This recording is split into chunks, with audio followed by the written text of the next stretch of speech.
The toxic colleague I turned into a friend. It was a bright Monday morning in April 2025 when I walked into the office with a spring in my step, my heart brimming with excitement. I was 29 years old, a newly hired social media strategist at a trendy digital marketing agency in Austin, Texas. The agency was housed in a chic loft style building with exposed brick walls, floor to ceiling windows, and a rooftop terrace where we'd often brainstorm over coffee. I'd landed my dream job after months of freelancing, and the first day felt like the beginning of something incredible. My desk was already set up with a sleek monitor, a welcome note from HR, and a potted succulent that made me smile. I couldn't wait to meet the team, collaborate on big campaigns, and make my mark in the industry. Little did I know, my biggest challenge would come in the form of a colleague named Rachel. The team was small but vibrant, 8 of us, each with a distinct role in the marketing pipeline.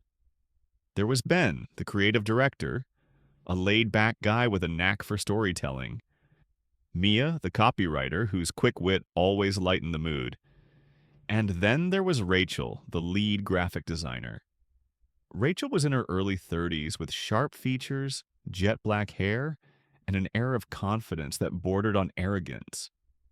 During our first team meeting, I introduced myself with enthusiasm, sharing my background in social media campaigns and my ideas for a new client project, a sustainable fashion brand looking to boost its online presence.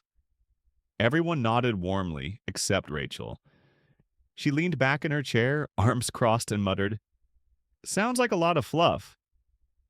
Let's see if you can actually deliver."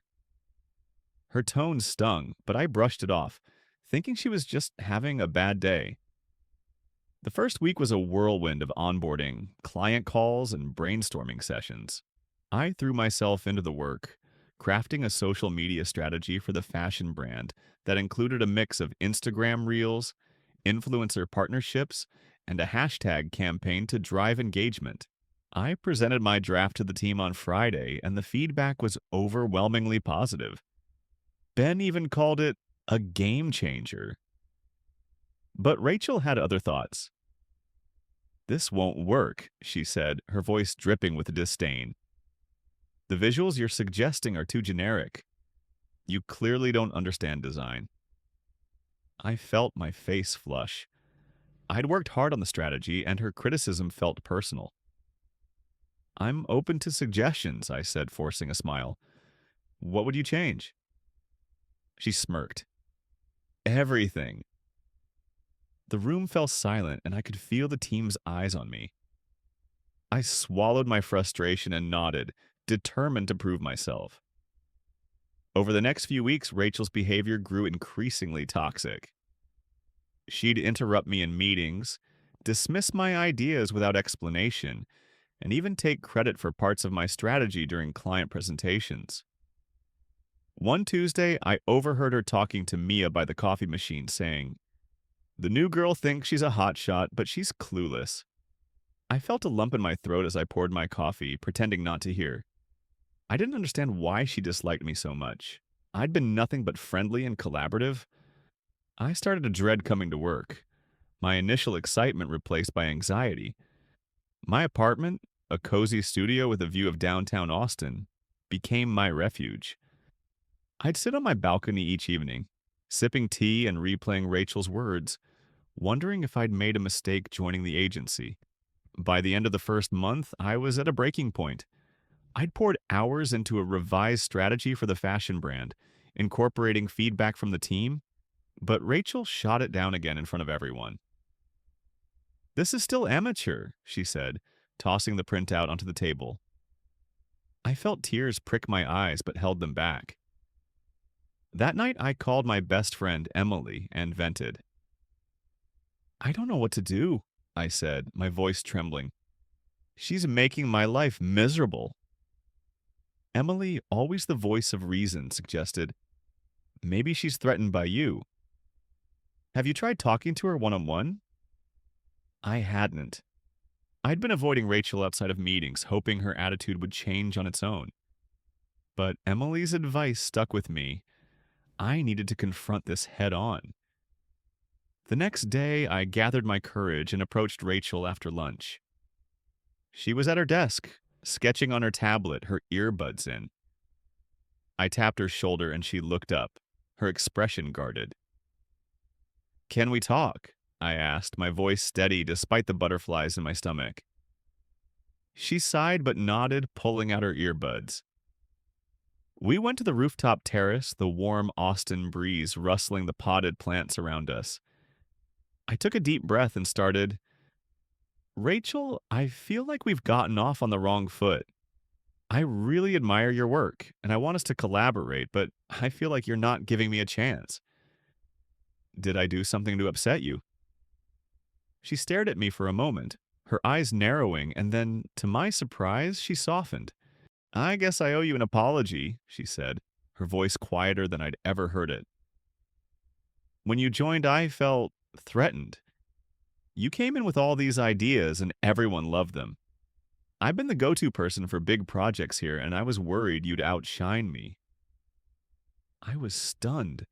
I'd never considered that Rachel's hostility might stem from insecurity. "I'm not here to compete," I said gently. "I want us to succeed together. Your designs are incredible. I'd love to learn from you." She gave a small smile, the first genuine one I'd seen from her. "Okay," she said. "Let's start over." From that day, things changed. Rachel and I began working closely on the fashion brand campaign. I'd share my social media strategies, and she'd suggest design elements to bring them to life. Vibrant color palettes, bold typography, and stunning visuals that made the campaign pop. We'd spend lunches together sketching ideas on napkins and laughing over shared frustrations about tight deadlines. One Thursday, she invited me to her favorite taco spot after work, and we bonded over stories of our early career struggles. I learned that Rachel had grown up in a small town, clawing her way into the design world with no connections, which explained her fierce need to prove herself. Our collaboration paid off. The fashion brand campaign launched in June 2025 and was a massive success. Engagement soared by 25%, and the client signed a long-term contract with the agency.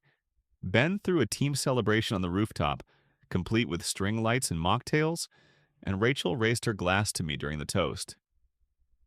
"To our new strategist," she said, grinning. "I'm glad you didn't give up on me." I smiled back, feeling a warmth I hadn't expected. Rachel wasn't just a colleague anymore, she'd become a friend. That experience transformed my time at the agency. Rachel and I became a powerhouse duo, leading campaigns that won industry awards and earned us promotions within a year. I upgraded my apartment to a larger space with a proper office nook, where I'd work on new ideas with Rachel over Zoom on weekends. We even started a mentorship program for new hires, ensuring they'd never feel the isolation I did in those early days. Looking back, that first month had been tough, but it taught me the power of empathy and persistence. I'd turned a toxic colleague into a lifelong ally, and together we'd built something extraordinary. Reflecting on this journey, it's clear that workplace relationships can make or break your experience. When someone faces a difficult colleague, they should take the time to understand the root of the tension. Often, it's fear or insecurity, not malice. She turned a toxic dynamic around by initiating an honest conversation, listening without judgment, and finding common ground. If you're dealing with a challenging coworker, don't shy away. Approach them with empathy, seek to collaborate, and focus on shared goals. You might not just solve the problem, you might gain a friend who helps you soar.